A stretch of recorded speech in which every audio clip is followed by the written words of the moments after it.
In the 2nd century CE, a diverse collection of religious movements emerged across the Mediterranean world that would come to be called Gnosticism. And understanding these movements requires us to completely rethink what we assume about early Christianity and ancient religion. The term Gnostic comes from the Greek word gnosis, meaning knowledge. But this wasn't knowledge in the sense of information you memorize. It was direct, experiential knowledge of the divine. And the people who pursued this knowledge developed some of the most sophisticated and complex cosmological systems in ancient thought. We need to be clear about something from the start. Gnosticism wasn't a single unified religion. It was a broad category that scholars used to describe various groups that shared certain characteristics. Groups like the Valentinians, the Scythians, the Basilidians, and many others, each with their own texts, their own teachers, their own interpretations. What united them was a fundamental concern with the problem of evil and suffering in the world, and their solution to that problem was radical. To understand Gnostic thought, we have to start with their cosmology, their explanation of how the universe came to be. Most Gnostic systems begin with an ultimate source they called the monad, or the ineffable, or simply the One. This was absolute divinity, beyond description, beyond conception, perfect and complete. From this source emanated various divine powers, called aeons. These weren't separate gods, but expressions or aspects of the divine fullness. And together they constituted what the Gnostics called the pleroma, the fullness of divine being. The aeons often existed in male-female pairs, and their names reflected abstract concepts like mind, truth, word, life, and others. This entire divine realm existed in perfect harmony until something went wrong. In most Gnostic myths, an aeon named Sophia, which means wisdom, acted improperly. The details vary between different schools, but the basic idea is that Sophia attempted to know or create something beyond her capacity. She acted without her divine counterpart, and the result was a flawed entity called the demiurge. The demiurge is absolutely central to Gnostic thought. This figure is a divine being, but an ignorant one, separated from the pleroma and unaware of the true God above. And in this ignorance, the demiurge creates the material cosmos. Now here's where Gnosticism becomes controversial.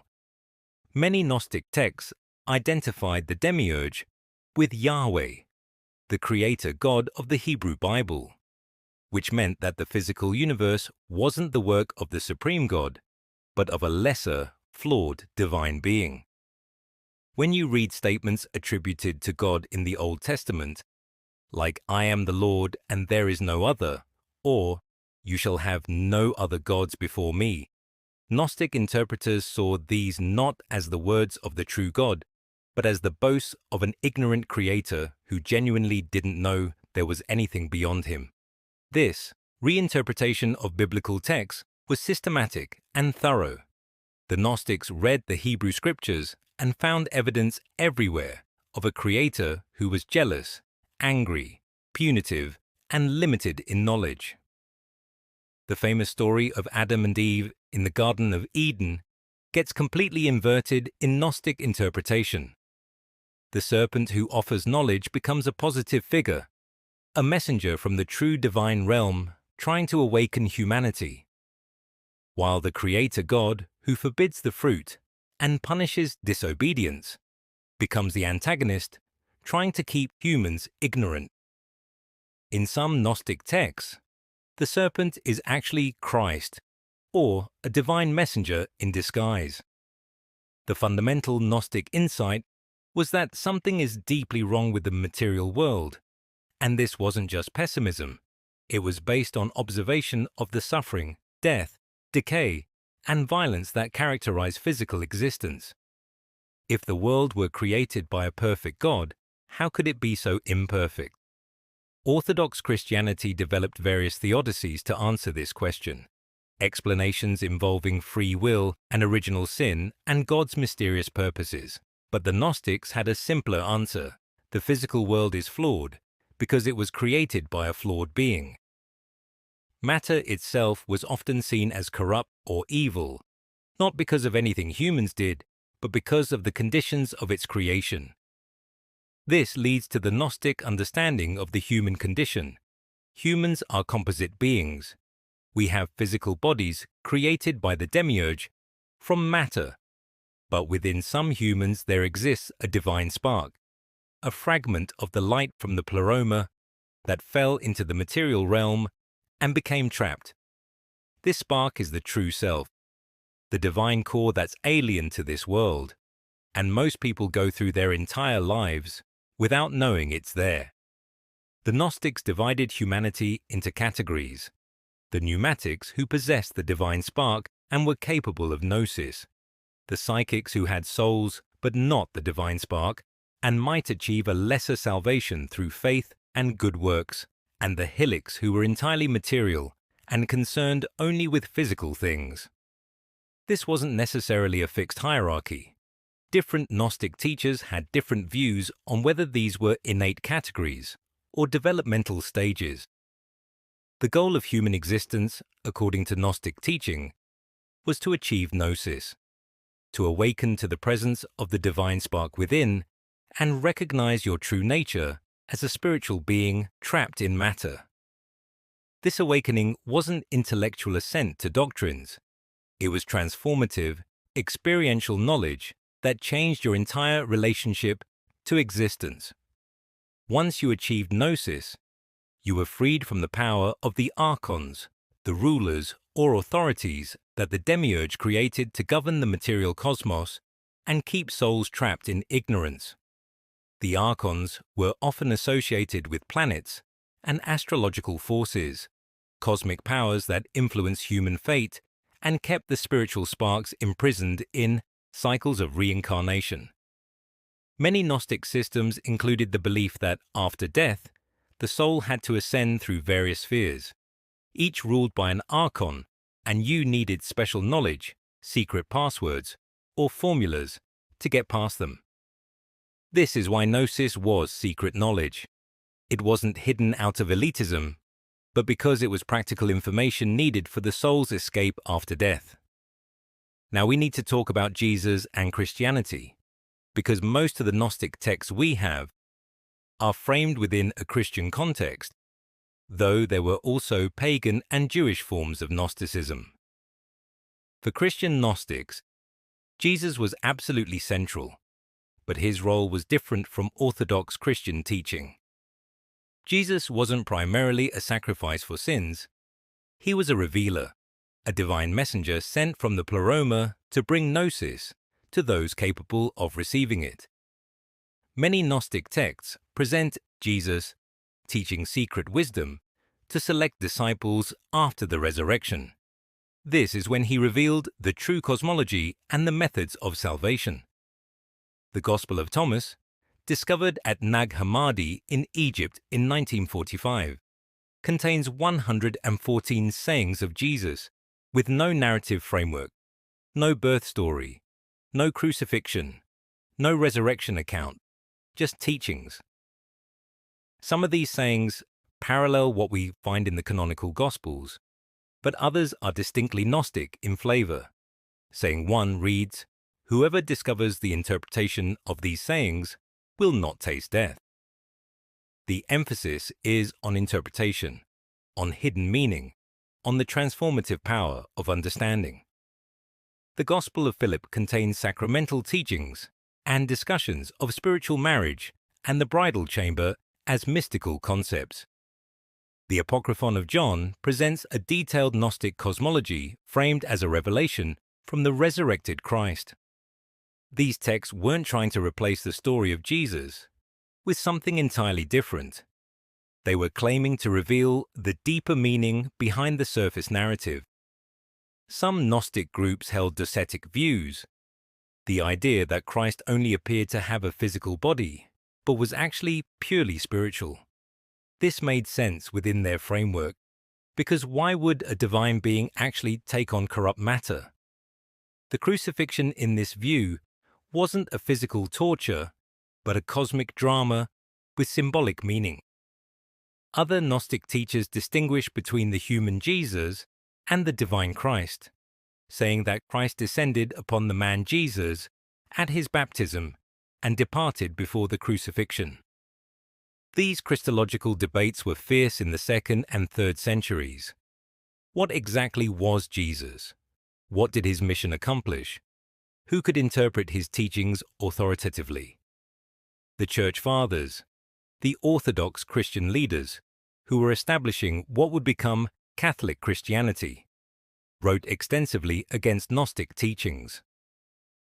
Irenaeus of Lyon wrote a massive work called Against Heresies, around 180 CE, that attempted to catalogue and refute various Gnostic systems. Tertullian, Hippolytus, and others continued this anti-heretical literature. Reading these refutations is interesting because they're often our only source for what certain Gnostic groups taught.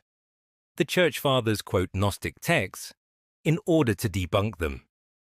What's clear from these writings is that the Church Fathers saw Gnosticism as a serious threat. These weren't fringe weirdos.